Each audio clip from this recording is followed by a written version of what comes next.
सभी को good morning, नमस्कार। आज हम लोग पढ़ना शुरू करेंगे वेव मैकेनिकल मॉडल और क्वांटम मैकेनिकल मॉडल के बारे में। तो वेव मैकेनिकल मॉडल और क्वांटम मैकेनिकल मॉडल पर अगर हम बात करना स्टार्ट करें तो आखिर क्या जरूरत पड़ी इस मॉडल की, क्यों आखिर ये मॉडल लाया गया। तो जो क्लासिकल मैकेनिक्स है, जो कि न्यूटन्स के लॉ ऑफ मोशन पर बेस्ड है, जो मैक्रोस्कोपिक बॉडीज थी, क्या थी? माइक्रोस्कोपिक मतलब बड़ी बड़ी बॉडीज थी, प्लैनेट हो गया या स्टोन्स हो गया, उनके मोशन को अच्छे से डिफाइन करती हैं। लेकिन उसी को अगर माइक्रोस्कोपिक पार्टिकल जैसे इलेक्ट्रॉन्स, प्रोटॉन्स, इन पर अगर अप्लाई किया गया तो वहां पर वो फेल हो गया। और आखिर फेल क्यों हो गया? क्योंकि जो हाइजेनबर्ग अनसर्टेनिटी प्रिंसिपल है, डी ब्रॉगली इक्वेशन है, उसको कंसीडर नहीं किया गया था। इसीलिए एक नए ब्रांच की जरूरत पड़ी जिसको हम क्या बोलते हैं, that is quantum mechanical model और वेव मैकेनिकल मॉडल। अब क्वांटम का मतलब फॉर वेरी स्मॉल, बहुत ही छोटे छोटे पार्टिकल के लिए जो मॉडल की जरूरत पड़ी उसे हम क्या बोलते हैं, क्वांटम मैकेनिकल मॉडल। अब आप समझें, क्वांटम मैकेनिकल मॉडल को 1926 में एक साइंटिस्ट हैं श्रोडिंगर ने डेवलप किया और उन्होंने वेव नेचर को कंसीडर किया। उन्होंने वेव नेचर को, वेव के लिए एक इक्वेशन दिया जिसको कहते हैं श्रोडिंगर वेव इक्वेशन कहते हैं। क्या कहते हैं? श्रोडिंगर वेव इक्वेशन कहते हैं। तो वो इक्वेशन क्या है, उसी चीज को हम लोग देखना शुरू करते हैं। और वो इक्वेशन जो दिया गया that is for electron wave और मैटर वेव के लिए दिया गया। तो इक्वेशन क्या है, चलिए उस पर हम बात करना शुरू करते हैं। तो इक्वेशन क्या है बेटा, देखें जरा। इक्वेशन है आपका del psi square upon del X square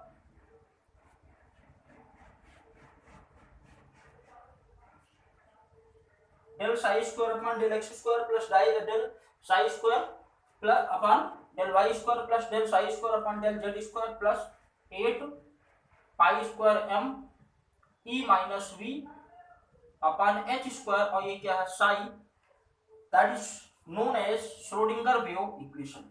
इसे क्या कहते हैं? श्रोडिंगर वेव इक्वेशन कहते हैं। This equation is for the electron wave. First time जो दिया गया, किसके द्वारा दिया गया? बाय द श्रोडिंगर के द्वारा, साइंटिस्ट के द्वारा ये दिया गया।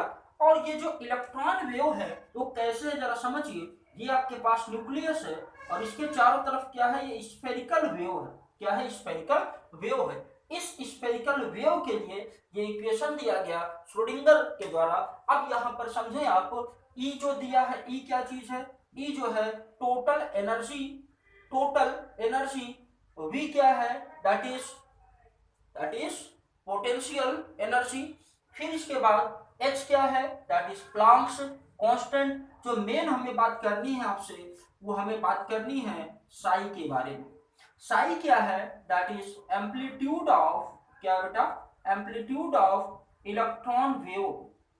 ये जो इलेक्ट्रॉन वेव है इसका एम्पलीट्यूड बताता है। और क्या कहते हैं इसे, that is also known as wave function भी कहते हैं। क्या कहते हैं? वेव फंक्शन भी कहते हैं। अब इलेक्ट्रॉन के लिए ये जो आप वैल्यू लेते हो, इलेक्ट्रॉन के लिए जो वेव फंक्शन होता है उसे हम लोग क्या बोलते हैं, दैट इज, क्या कहते हैं उसे, हम कहते हैं ऑर्बिटल बोलते हैं। क्या बोलते हैं? ऑर्बिटल। और एक इलेक्ट्रॉन के लिए कई सारे वेव फंक्शन होते हैं, इसीलिए एक सेल में बहुत सारे ऑर्बिटल्स भी होते हैं। क्यों? क्योंकि वेव फंक्शन की क्या होती है, बहुत सारी वैल्यूज हमको मिलती, इसीलिए जो है कई सारे ऑर्बिटल्स मिलते हैं। अब एक बात और समझे आप, ये जो वेव फंक्शन है साई, इसको डिफाइन करने के लिए 3 क्वांटम नंबर की जरूरत पड़ती है। कौन कौन से? N, L, M.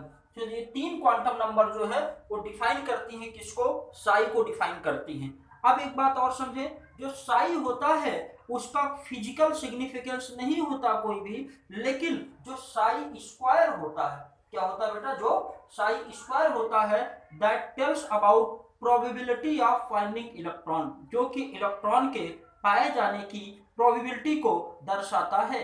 अब फिर इसके बाद हमने क्या बताया, ये जो इक्वेशन है, ये इक्वेशन को सॉल्व करने पर for hydrogen single electron system solve करने पर हमें 3 वेरिएबल मिलते हैं, और ये 3 वेरिएबल किसके बारे में बताते हैं, इलेक्ट्रॉन के बारे में, एटॉमिक ऑर्बिटल्स के बारे में पूरी जानकारी देते हैं। और ये 3 जो है वो क्या है, 3 क्वांटम नंबर्स हैं। कौन कौन से क्वांटम नंबर हैं, पहला प्रिंसिपल क्वांटम नंबर, दूसरा एजीमुथल क्वांटम नंबर, तीसरा मैग्नेटिक क्वांटम नंबर। ये जो आप देख रहे हैं एन एल एम, ये क्या है, दीज आर 3 क्वांटम नंबर्स।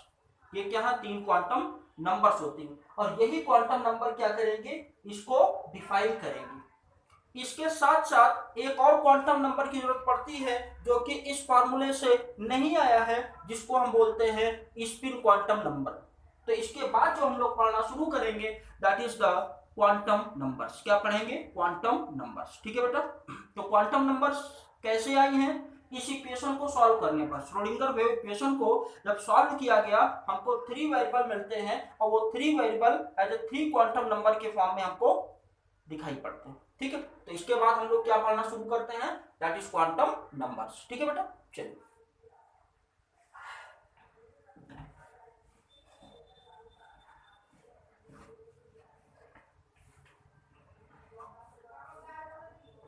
चलिए आगे जो हम लोग बात करना शुरू करेंगे that is the quantum numbers. क्या, क्वांटम नंबर्स। तो क्वांटम नंबर्स वो नंबर्स होती हैं जो इलेक्ट्रॉन के बारे में कंप्लीट इंफॉर्मेशन देती हैं, जो हमें कैसे मिलती हैं, by the solving Schrodinger wave equation. और एक इलेक्ट्रॉन को कंप्लीटली जानने के लिए हमें 4 क्वांटम नंबर्स की जरूरत पड़ती है। There is a need of 4 quantum number to specify an electron. कौन कौन सी क्वांटम नंबर्स होती हैं, पहला प्रिंसिपल क्वांटम नंबर, दूसरा एजीमुथल क्वांटम नंबर, तीसरा मैग्नेटिक क्वांटम नंबर, चौथा स्पिन क्वांटम नंबर। तो इस तरह से 4 क्वांटम नंबर जो है वो एक इलेक्ट्रॉन को कंप्लीटली डिफाइन करती हैं। तो इन्हीं को हम लोग क्या करते हैं, करना शुरू करते हैं। अब देखिए क्या बताएंगे, विच गिव्स कंप्लीट इंफॉर्मेशन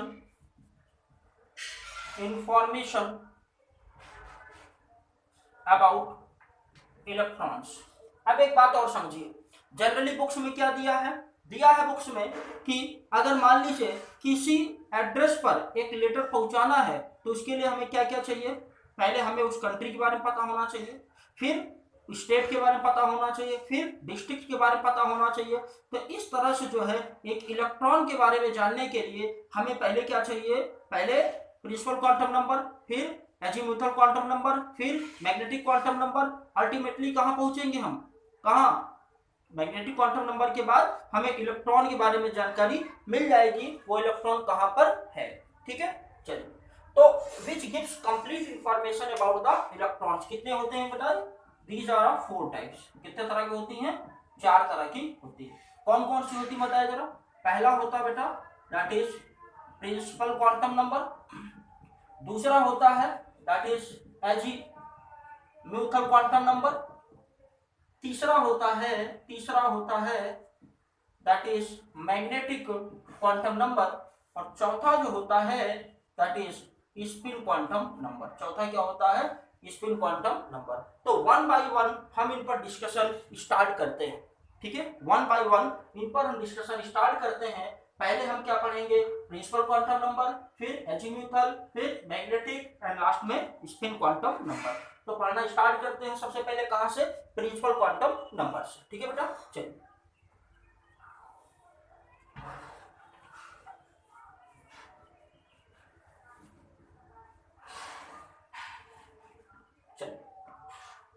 पहला हम लोग जो पढ़ेंगे दैट इज प्रिंसिपल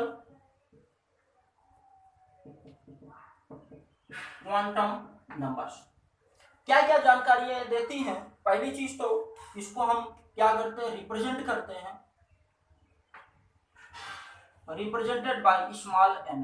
किससे रिप्रेजेंट करते हैं, स्मॉल एन से रिप्रेजेंट करते हैं। और क्या क्या ये जानकारियां देती हैं। इसके बाद ये जानकारी देती है किसके बारे में, अबाउट सेल और ऑर्बिट और मेन एनर्जी लेवल के बारे में ये जानकारी देती है। क्या क्या, सेल, ऑर्बिट और मेन एनर्जी लेवल। तो क्या बताती है, टेल्स अबाउट, बताती है क्या, अबाउट सेल, या इसी को हम क्या बोलते हैं, ऑर्बिट बोलते हैं, और main energy level, main energy level. ठीक है। अब सेल को कैसे लिखते हैं बेटा, के एल एम एन। इसके बारे में कंप्लीट इंफॉर्मेशन मैंने इसके पहले के लेक्चर में बताया है, इसको आप वहां से भी समझ सकते हैं। अब एक इंपॉर्टेंट बात और जो हमें जानना है, हमने पढ़ा था क्या, स्पेक्ट्रा पढ़ा था। क्या पढ़ा था, स्पेक्ट्रा। तो जब स्पेक्ट्रा हम लोगों ने पढ़ा था तो क्या देखा था कि ये न्यूक्लियस है, न्यूक्लियस के चारों तरफ क्या है, सेल्स है। इलेक्ट्रॉन्स क्या होता है, हायर एनर्जी लेवल में जाता है, और जब वो क्या करता है, बैक होता है, जब वो क्या होता है, बैक होता है, तो कुछ हमें लाइंस मिलती हैं। वो क्या कहलाती, मेन लाइंस कहलाती, स्पेक्ट्रल लाइंस कहलाती। तो उन स्पेक्ट्रल लाइंस के बारे में जानकारी कौन देता है, दैट प्रिंसिपल क्वांटम नंबर। तो यहाँ जो लाइंस मिलती हैं, यहाँ कौन सी लाइन मिलती हैं, मेन लाइंस मिलती। ठीक है, क्या मिलती है, मेन लाइन। तो ये जो है ये किसको एक्सप्लेन करता है, explains main line in the spectra. Spectra में मेन लाइंस को रिप्रेजेंट करते हैं। फिर इसके बाद क्या हो सकता है, n की वैल्यू क्या हो सकती है, 0 नहीं हो सकती है, 1 2 3 4 5 6 7 तक हो सकती है अभी तक। अब यहाँ पर n can not be 0, n की वैल्यू कभी 0 नहीं हो सकती, n की वैल्यू कभी 0 नहीं हो सकती। तो प्रिंसिपल क्वांटम नंबर के बारे में हमें इतनी जानकारी होनी चाहिए, किससे रिप्रेजेंट करते हैं, n से। इसके बारे में बताती है सेल, ऑर्बिट और मेन एनर्जी लेवल। और ये किसको बताती है, मेन लाइंस, स्पेक्ट्रल लाइंस जो होती है मेन लाइंस को एक्सप्लेन करती है। और n बराबर कितना हो सकता है, ये वैल्यूज हो सकती है। ठीक है बेटा, इसको नोट करें, फिर आगे चलते हैं हम लोग किसमें, किसमें चलेंगे, अजीमुथल क्वांटम नंबर। चलिए,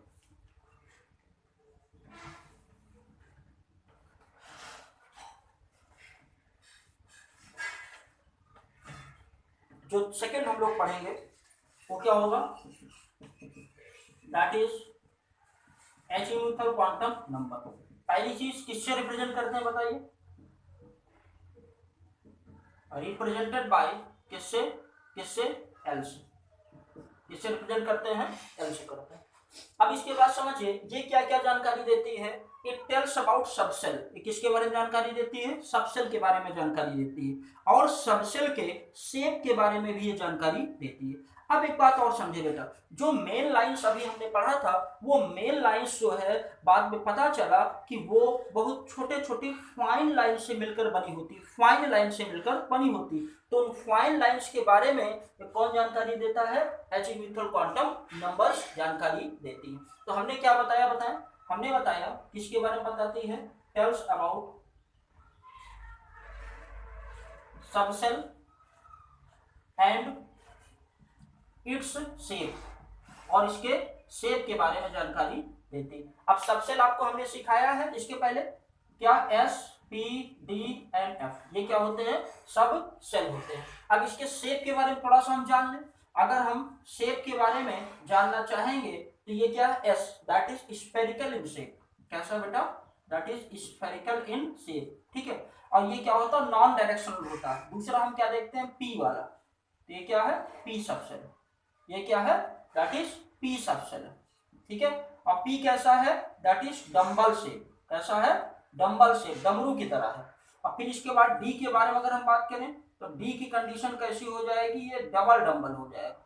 क्या हो जाएगा, that will be double dumbbell. यहाँ पर ध्यान रखेंगे ये न्यूक्लियस को बताता है, ठीक है, इसीलिए यहाँ पर हमने इलेक्ट्रॉन शो नहीं किया। ये क्या बेटा, दैट इज डबल डंबल, ये क्या है, डबल डंबल। ठीक है, तो ये हो गया क्या, शेप के बारे में। अब एक बात और समझिए, क्या, अगर इफ n इज गिवन, अगर n की वैल्यू दिया हो तो अगर आपसे कहा जाए l कितना होगा, that is equal to 0 to n-1, कितना होगा, 0 to n-1।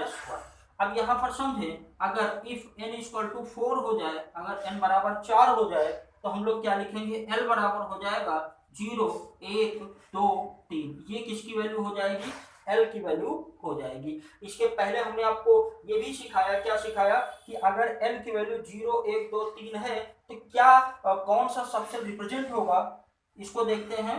अगर एल की वैल्यू 0 1 2 3 है तो ये दिखाएगा एस सबसेल को, ये पी को, ये डी को और ये एफ को। इस बात को आप ध्यान रखेंगे। एस सबसेल के लिए वैल्यू कितनी होती है एल की 0, पी के लिए कितनी होती 1, डी के लिए कितना होता 2 और एफ के लिए कितना होता 3 होता। तो ये वैल्यूज आपको थोड़ा सा याद रखेंगे, ठीक है। अब इसके बारे में और क्या जानकारी देता, ये बताता है किसके बारे में, एंगुलर मोमेंटम के बारे में। किसके बारे में, एंगुलर मोमेंटम के बारे में। तो कुछ देख लेते हैं हम किसके बारे में, एंगुलर मोमेंटम कैसे पता चलता है इसको देखते हैं, ठीक है। चलिए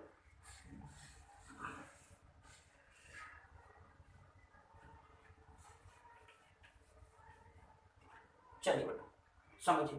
तो कहा गया एंगुलर और किसके बारे में क्या एक्सप्लेन करती है, एक्सप्लेन्स एंगुलर मोमेंटम।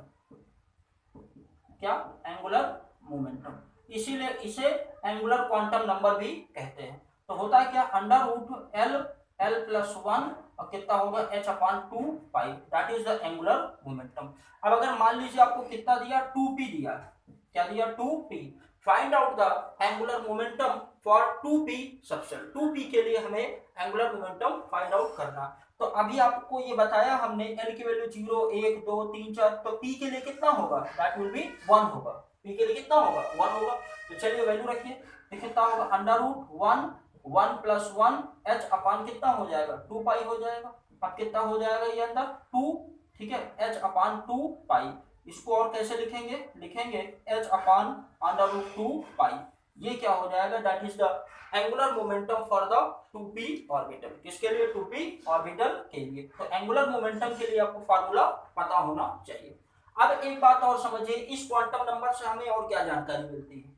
इस क्वांटम नंबर से हमें जानकारी ये मिलती है कि ये जो आपका न्यूक्लियस के चारों तरफ सेल है, यहाँ से जब इलेक्ट्रॉन आपका लोअर एनर्जी लेवल में आता है तो वहां क्या मिलती है, हमें मेन लाइंस मिलती थी और उसकी जानकारी कौन देता था, प्रिंसिपल क्वांटम नंबर। लेकिन मेन लाइंस जो होती हैं वो कंसिस्ट करती हैं फाइन लाइंस को, और उन फाइन लाइंस के बारे में कौन बताता है, दैट एक्सप्लेन्स बाय द किसके द्वारा, अजीमुथल क्वांटम नंबर्स के द्वारा। तो समझिए ये क्या है, मेन लाइंस। और मेन लाइन क्या कंसिस्ट करती हैं, कंसिस्ट फाइन लाइन। और इसको कौन एक्सप्लेन करता है, एक्सप्लेन्ड बाय एल। ये एल के द्वारा एक्सप्लेन होती है, मतलब अजीमुथल क्वांटम नंबर के द्वारा एक्सप्लेन होती है, ठीक है बेटा। तो इसको आप ध्यान रखेंगे, एंगुलर मोमेंटम का हम लोग इस तरह से फार्मूला निकालते हैं। इसको आप नोट करें, फिर आगे चलते हैं।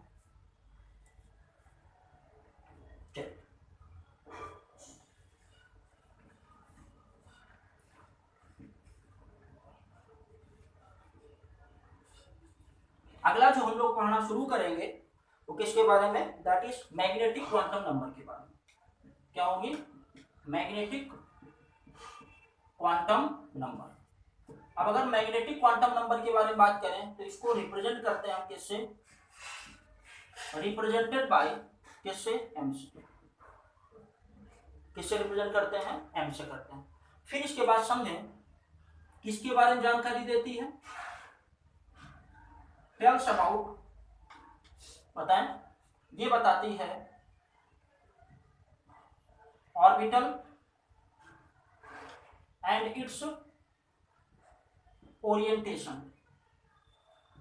ऑर्बिटल और इसके ओरिएंटेशन के बारे में हमें जानकारी देती है। तो शेप के बारे में कौन जानकारी देता था, अजीमुथल क्वांटम नंबर। लेकिन ओरिएंटेशन के बारे में कौन जानकारी देता है, मैग्नेटिक क्वांटम नंबर जानकारी देती है, ठीक है। अब आगे समझेंगे हम लोग क्या इंपॉर्टेंट पॉइंट, यहां पर क्या important, if n is given, अगर आपको n दिया हो तो l बराबर कितना होगा 0 to n-1 होगा। यह भी इसके पहले हमने आपको बताया। लेकिन m बराबर क्या होगा, -l से लेकर प्लस l तक। क्या होगा, -l से लेकर प्लस l तक। जो भी l की वैल्यू होगी, अगर आप m फाइंड आउट करना चाहते हैं तो क्या करेंगे, माइनस से कहां जाएंगे, प्लस तक में जाएंगे। फिर इसके बाद देखें, और ये क्या है, एक ऑर्बिटल्स को शो करते हैं, दैट शोस, ये क्या शो करते हैं, ऑर्बिटल्स को, अभी इसको हम डिफाइन कर रहे हैं। फिर इसके बाद क्या हो जाएगा, टोटल वैल्यू अगर कही जाए, टोटल, तो टोटल एम अगर आपको फाइंड आउट करना है, that is equal to 2l plus 1, कितना होगा, 2l प्लस 1 होगा। तो ये कुछ बातें आप ध्यान रखेंगे। अब और समझिए, कुछ एग्जांपल्स के थ्रू इस बात को हम समझेंगे। मान लीजिए इफ n इज 3, अगर n दिया है, then find out, then find out, क्या फाइंड आउट करना है आपको, फाइंड आउट करना है L एंड M, L और M क्या करना, फाइंड आउट करना। तो n बराबर कितना दिया है, 3, n बराबर अगर 3 दिया है तो L बराबर कितना होगा, दैट इज 0 1 2 होगा। 3 वैल्यूज होती हैं। और एक बात ध्यान रखिएगा, किसी भी सेल में उतने ही सब सेल होते हैं जितना सेल नंबर। तो यहाँ सेल नंबर कितना, 3, तो 3 में कितने सब सेल होंगे, 1 2 3, 3 सब सेल होंगे। अब यहाँ ये किसको बताता है, दैट टेल्स अबाउट S, किसको बताता है, P, किसको बताता है, D। ये किसके लिए है, S के लिए, ये P के लिए, ये किसके लिए, D के लिए।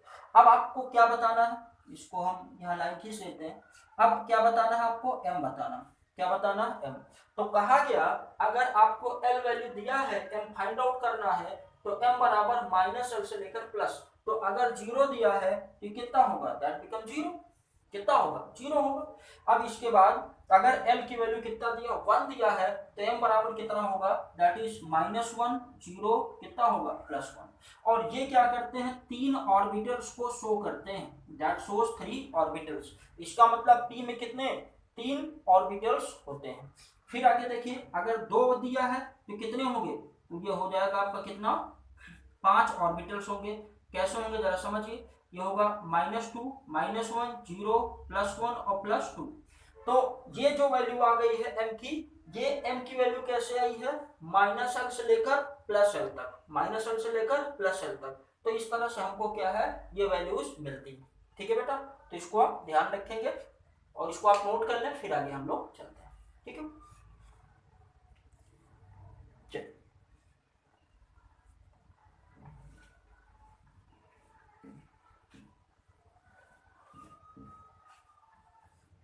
आगे हम लोग पढ़ेंगे, that is spin quantum number. क्या पढ़ेंगे, स्पिन क्वांटम नंबर। तो स्पिन क्वांटम नंबर किसको बताती है, about the spinning of electron, electron के स्पिनिंग को बताती है। आपको पता है कि जो इलेक्ट्रॉन है वो either it moves clockwise, either it moves anti clockwise, या तो वो क्लॉकवाइज मूव करेगा या तो एंटी क्लॉकवाइज मूव करता। अगर क्लॉकवाइज मूव करता है तो क्या लिखते हैं, +हाफ, अगर एंटी क्लॉकवाइज तो -हाफ लिखते हैं। तो यहाँ पर पहले समझिए आप इसको रिप्रेजेंट कैसे करते हैं, रिप्रेजेंटेड बाय, कैसे रिप्रेजेंट करते हैं, एस से करते हैं। ठीक है, क्या हो जाएगा, स्मॉल एस। ठीक है, अब यहां पर देखिए, electron shows 2 types of motion, 2 तरह के मोशन दिखा सकता है। कौन कौन हो सकता है, पहला तो हो सकता है दैट इज क्लॉकवाइज और एंटी क्लॉकवाइज। क्या हो सकता है, एंटी क्लॉकवाइज। क्लॉकवाइज होगा तो क्या लिखेंगे, +हाफ, नहीं तो क्या लिखेंगे, -हाफ लिखेंगे। क्या लिखेंगे, -हाफ लिखेंगे। अब स्पिन क्वांटम नंबर और मैग्नेटिक क्वांटम नंबर से जुड़ी कुछ बातें और हम डिस्कशन करेंगे यहाँ पे। ठीक है, जो कि आपका इंपॉर्टेंट पॉइंट में आप रखिएगा। वो इंपॉर्टेंट बातें क्या है, जरा देखिए, ये न्यूक्लियस है, इसके चारों तरफ ये क्या, इलेक्ट्रॉन से मूव कर रहा है, इलेक्ट्रॉन क्या कर रहा, मूव कर रहा। तो इलेक्ट्रॉन किस तरह से काम करता है, एज अ चार्ज पार्टिकल है ही है। तो ये जो होता है, ये electron shows 2 type of motion, 2 तरह के मोशन दिखाता है। कैसे होता है, क्या है, न्यूक्लियस, न्यूक्लियस के चारों तरफ इलेक्ट्रॉन क्या करता है, एक तो ऑर्बिट पर मूव करता है, तो वो क्या होगा, ऑर्बिटल मोशन। और एक क्या करता है, अपनी स्पिन, अपने एक्सिस पर मूव करता है, उसे क्या बोलते हैं, दैट इज स्पिन मोशन। क्या, स्पिन मोशन। तो इलेक्ट्रॉन 2 तरह के मोशन दिखाता है, एक ऑर्बिट मोशन और एक स्पिन मोशन। ठीक है, तो यहां पर क्या बताएंगे, एक आपके पास क्या हो जाएगा, ऑर्बिट मोशन, और एक क्या हो जाएगा, दैट इज स्पिन मोशन। क्या शो करेगा, स्पिन मोशन। और जब ये ऑर्बिट मोशन, ऑर्बिट मतलब चारों तरफ जो घूमता है, तो ऐसी कंडीशन में इलेक्ट्रॉन पर क्या होता है, चार्ज होता है। और जब चार्ज मूव करता है तो दो तरह के फील्ड जनरेट करता है, एक इलेक्ट्रिक फील्ड और एक मैग्नेटिक फील्ड। तो जब चार्ज मूव करता है तो दो तरह के फील्ड जनरेट करता है, कौन कौन से, एक इलेक्ट्रिक फील्ड और एक मैग्नेटिक फील्ड। तो यहाँ पर दो तरह के फील्ड जनरेट करेगा, कौन कौन से, एक इलेक्ट्रिक फील्ड बेटा, और एक कौन सा है, मैग्नेटिक फील्ड।